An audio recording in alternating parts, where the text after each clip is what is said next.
Hi everyone. Well, I had another video request, and so I'm pretty sure I've already done this, but I had mentioned in a previous video that I was getting pretty good at making ghee, and someone said, would you please show us? We buy raw milk. Our milk comes in half-gallon jugs, jars, and we get 3 gallons a week. I know that sounds like a lot, right? But I skim the cream. I've made yogurt. This week I think I'm going to make some cheese. I just do a lot of different stuff with it.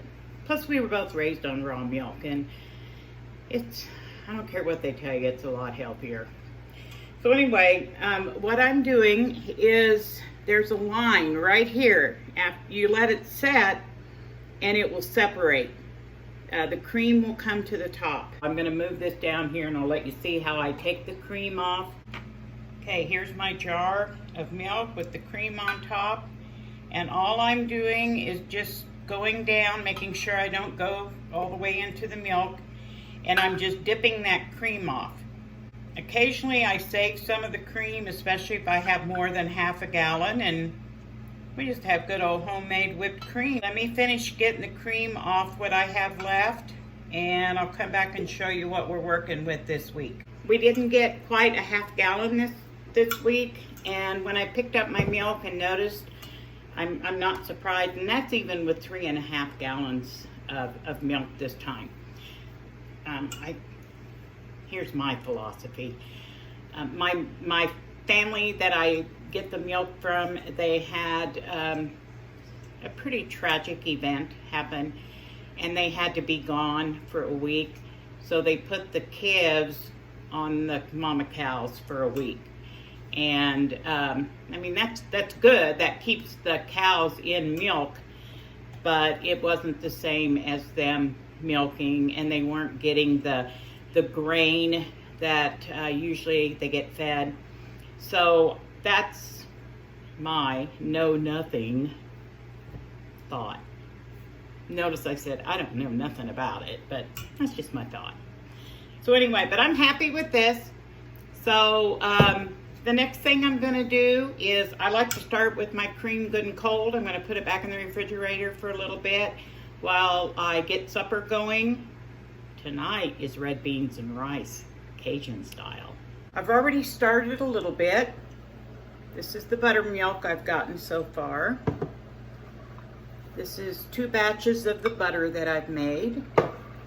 But let me show you what I do. I use my food processor.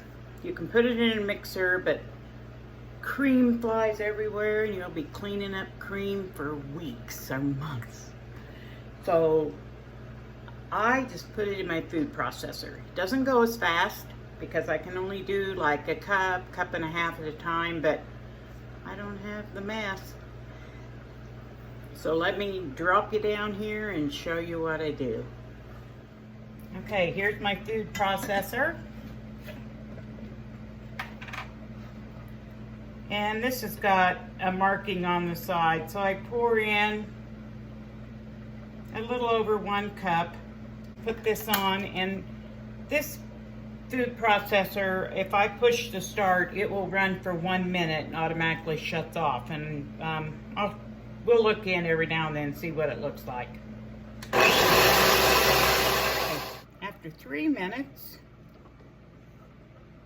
if you wanted whipped cream, this is where you would put a little bit of sugar in here. Okay, I don't know if you can see down in there, but there's liquid and starting to get clumps of butter.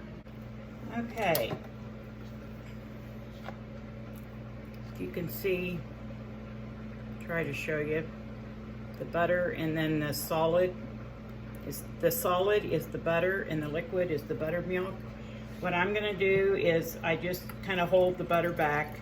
I'm going to pour off the buttermilk, and then I just go around, kind of squeeze it as tight as I can to get as much buttermilk out. What I do, I've got a glass of ice water here, and I'm going to pour a little bit of that ice water in. Basically, I do it just to kind of solidify the butter fat. So I'm just going to run it for a short time.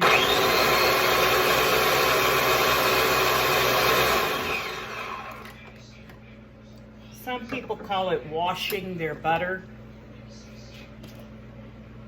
And I'm not really going to be putting this in a mold or anything, of course, because I'm going to make it right into Ghee. I'm going to clarify it right away.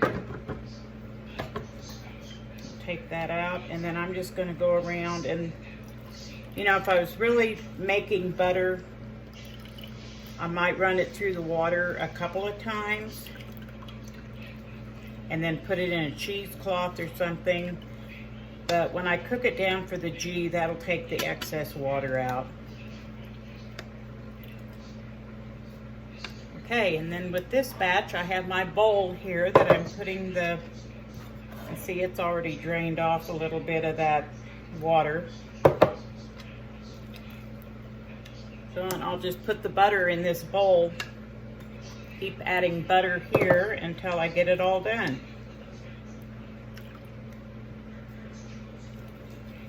So I'm going to finish up this, what I've got left, and we'll come back and see how much butter I got. I got the butter done.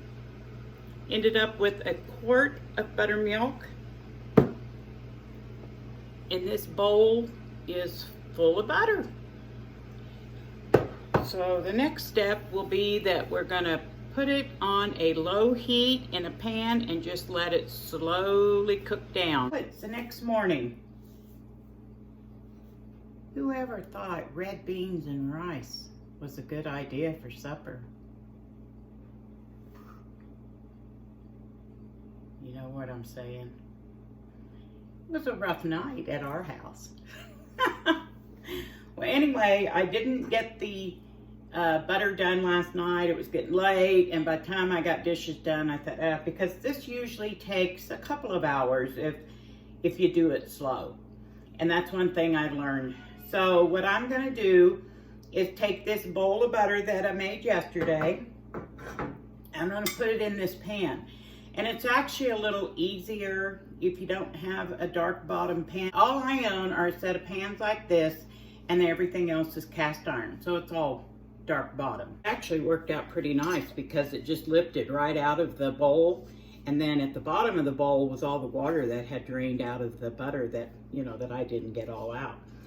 So now what I'm gonna do is I'm gonna put it on one of my smallest burners on low heat. I'm gonna put it back here on this burner and turn it down low. Once I get the butter melted, I'm gonna turn it really low and just let it cook off the liquid and also separate the milk solids from the clarified butter. As it first melts, it's gonna foam up, and then just leave it be. The foam will go down. But when I get this all melted, I'll come back, I'll show you what I've got, and that's when we're gonna turn the heat down. And by the time we get to that point, you're gonna see me canning peaches, because I'm getting ready to do that also. So I'm gonna get busy with my peaches and let this keep melting. Okay, right now, it is at a slow simmer, and it's all melted. So I'm going to turn the heat down as low as it'll go. And it's going to take 2 to 3 hours. I don't really stir it. Oops. I just kind of make sure it's not going to burn to the bottom. Okay, here's a little update on the Ghee. You really don't want to stir it, you know, really hard or scrape up anything off the bottom. But notice how it's still kind of milky. So I will keep letting that go, doing its thing, and get back to doing peaches. You can kind of see the milk solids that are settling to the bottom, and this little bit of foam on the top. We're not going to worry about that. We are almost there. So what I do is I wait until the milk solids on the bottom start to turn a golden brown. They recommend that you use a light bottom pan so you can keep a good eye on the milk solids on the bottom so they don't burn. As you can tell, I've been using some of this, but what I do is I just keep filling it up every week, and then once the jar is full, it'll go down in the pantry and I'll start on another one. I set a funnel on top of the jar, and I don't use cheesecloth. I use these towels, and then I put a strainer at the top to catch any of the milk solids that will come through. And then this is what I use to strain to get any of the small particles out. And then it'll just go down in the jar. Getting pretty close. Let me swing you over here. I can see some of the milk solids on the bottom of the pan that are starting to turn brown. I'm going to let it go a little bit longer, and when I get ready to pour it in, I'll show you what we got. Okay, we are here, and all I'm going to do, I'll show you what it looks like.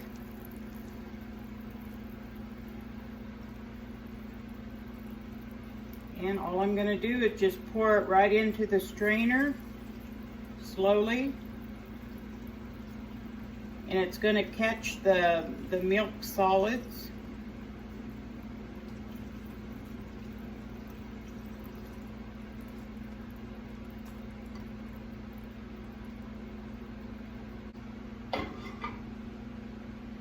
And I'm going to let that sit and just drain down into the jar. At the bottom, if you can, milk solids that turn brown on the bottom. This stuff really actually does taste pretty good. You can use it on bread. Okay, this actually, I guess I did get a pretty good amount. You can kind of see where it was from before. Now next week, if I get what I normally get, this jar will get full and I'll probably start another jar. But liquid gold, and I'm telling you, this stuff is good. Tastes like movie theater popcorn. All right, y'all have a good day, and who knows what we're doing next. Bye-bye. Oh, I think the peaches video is going to come out after this, but